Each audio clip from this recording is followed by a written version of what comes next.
Hey, how you doing? Yes. Hey, how you doing, sir?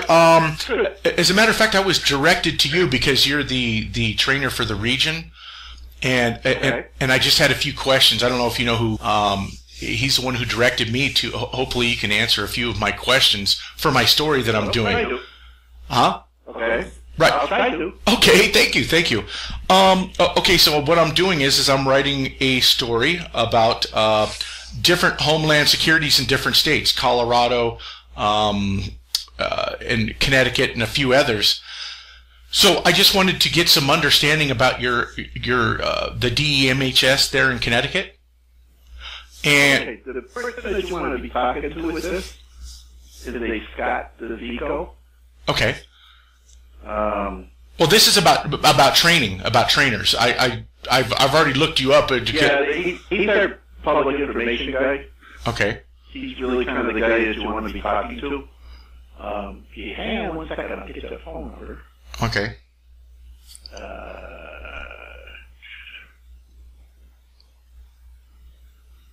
Just to ask you, in your position, what is you're a trainer? What does that entail? As if I may just ask that because you're the trainer. Well, we do training. We deliver instant command training to the first responders and throughout the state. We assist with exercises. We help develop exercises for towns and municipalities and the state. And there's other classes that we deliver from, like emergency management, homeland security wise. We coordinate outside classes, deliver from other like FEMA classes, TEEPS is another one, the Texas, I forgot what the exact acronym is for TEEPS. It's one of the Texas universities Right. that has a lot of emergency management type and homeland security type courses. So we arrange like for one of those classes to come in and set up for all the logistic aspect to have to come in. But it's got to be the guy to talk to. His phone number is 860. Hold on 1 second here. Let me. I'm you got my thing here. So 860. Okay, and his name was again? Scott, SCOTT, and the last name is DeVico. D as in dog, E, V Victor, ICO. Got it. So right, yeah, I'm not. I'm not even really writing for. I'm just doing research for a story. It's not even going to be a major publishment, but I can understand what you're saying there. To go back over what you're saying about the training, when you were saying about exercise, is that all? Does that the training for an exercise? You mean as far as how a first responder would respond to a certain situation? May not necessarily be first responder, but a municipality. So, like a municipality, they would come up with a set of what do we want to test as far as having exercise objectives. Right. So we would help them to develop, these are the objectives that we're going to do for this particular exercise. The scenario really doesn't matter. You want to do an exercise to test these objectives. So you have to get the objectives down first. Right. Then you do the scenario, whatever they want to do. Maybe a snowstorm, an ice storm, whatever. Right. For the municipality, and then you identify who they want to have for players. Mm-hmm. You want to involve all the town agencies. You want to expand it a little to your neighboring towns, or the region. Because the state has the 5 demonstration regions. Right. Exactly. So that's what level they want to go, and then we help working with them. We'll help develop the exercise, and then whenever the group decides this is when they want it, we'll help facilitate the exercise and do whatever we have to do to do that, and help them with the after action report and an improvement plan. Sure. No, I can understand that. We follow the HC, the Homeland Security Exercise Evaluation Program. Sure. That's the program we follow. Yeah, I've already. It's fun. Yeah, I've already checked the state of Connecticut's role in the top off 3 with the state of New Jersey. So I was looking at that, and was just finding it intriguing, and that's why I was kind of doing my research. and someone was telling. I'm sorry. We also hosted at the national level the NLE. Yeah, what the heck year was that? It was either 2012 or 13. I can't remember now. You mean that? Oh, you're talking about the hurricane drill of 2012 July? No, this was a large-scale communication exercise. We hosted it. We were one of the hosts for that as well. But it was a national level exercise. They didn't call them top-off anymore. Right. They started calling them national level exercise.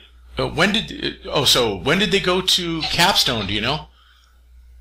When did they go to what? To the name Capstone. When did they leave? When did they? Capstone, I don't know. It's called the national level exercise. The early ones was the top off. Mm-hmm. And then it was like top off 3 that was in London, that was with New Jersey and stuff. Right.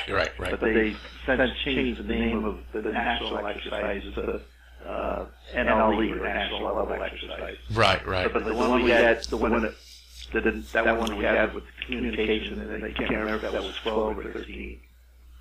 Oh, you know what you're doing. I know that you guys are doing a huge service for your guys' community. I commend you guys for that. I know. Yeah, I appreciate that. Now, I'm sorry, just one last question.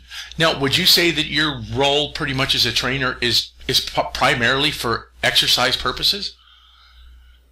No. We do whatever needs to be done. We deliver classes, like we've got a whole bunch of the Incident Command level courses going on right now. We do some trainers for deaf persons. Teach CERT, community emergency response teams. We do a lot of stuff, a lot of the training and exercise. I do both. Yeah, that was one of the things too I was going to ask you about. I was going to say that for Scott. I was going to ask you about the citizens emergency response training exactly. If that just was primarily the citizenry of the municipalities. Is that what that's what that's about? Yeah. Yep. So they got a little. Besides the police, fire, and EMS that they have with the municipalities, they would have these CERT teams, which are all volunteer, that can assist with a whole bunch of different stuff. They may be in the emergency operations center, right. Doing clerical or support, whatever you need to do, or they may be out in the street with assisting with, blocking roads or, whatever they need to do. It's a volunteer group. Right. And then you come under the emergency management director of the whatever community. Sure. Well, you know what? Hey, you've been a great help. And again, I just want to reiterate, we here thank you for your service. And we appreciate everything that you guys do all around the United States. Oh, thank you. Not a problem. Hey, got to be that if you don't talk, you can fill you in with a whole bunch of whatever else you need with the agency and what we do. And I didn't. Yeah, see, the thing is right now I'm just going with the training aspect as far as the exercises, how the exercises go, and because I know that someone had directed me to you and said that you were a trainer for, I do believe it was Region 2, and they said that you trained citizen responses and that you trained for exercises and different things like that. So that's Yep. Okay, great. And then we train people to do exercises too. Okay, right. Okay. What's the difference between CERT and HSEEP or the HSEEP? HSEEP is it's done by it's a federal Homeland Security exercise and evaluation program.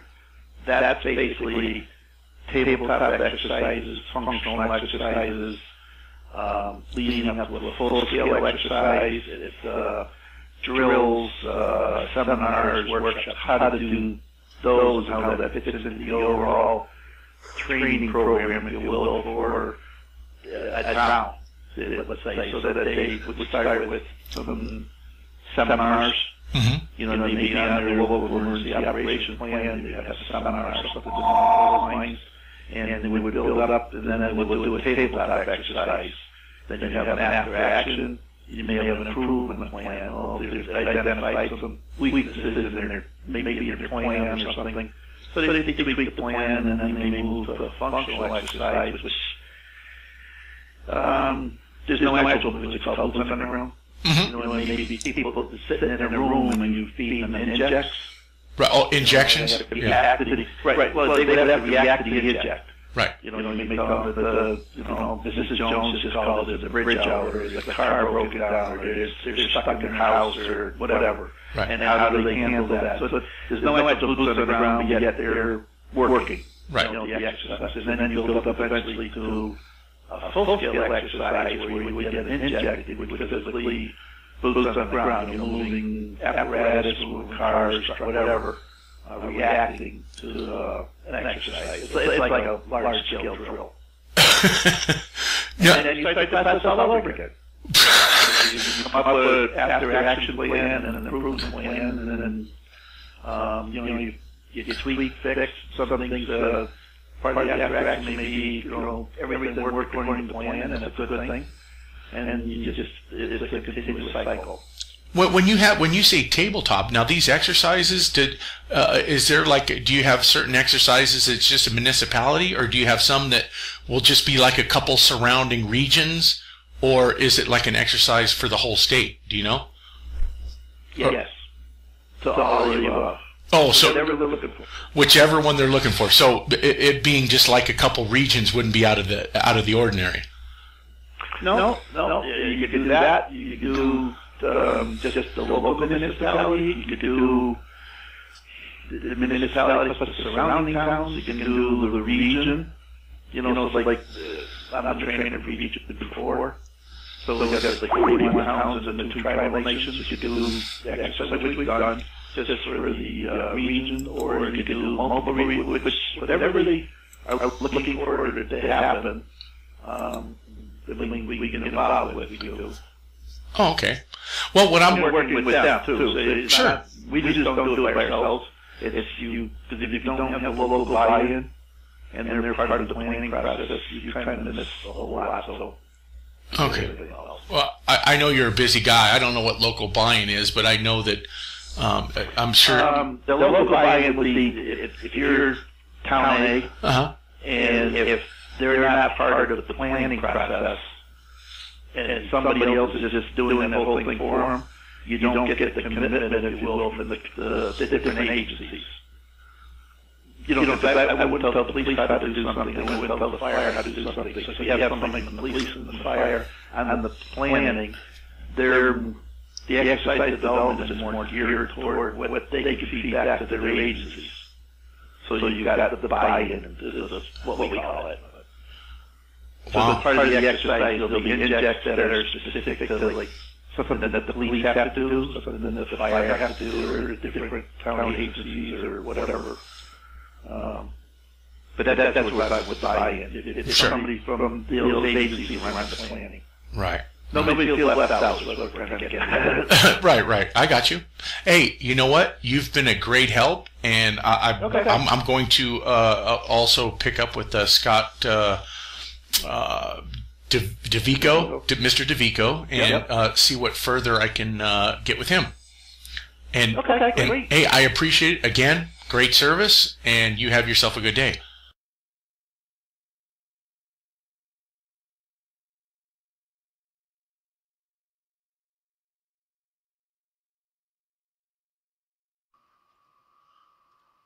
Let's talk about the incident. How did your morning begin on December 14th prior to 9:30 or thereabouts? How did your day start in a normal fashion? And where were you when the call came in for the situation at the elementary school?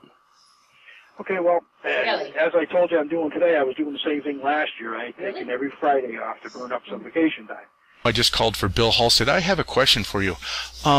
Is there a phone number for the EOC at Fairfield? Yeah, he'll be here again on Tuesday. He's off today, and we have a holiday on Monday. So he'll be here. Is he always off on Fridays and never in? No, he just happened, with the holidays and stuff, we had to take our time.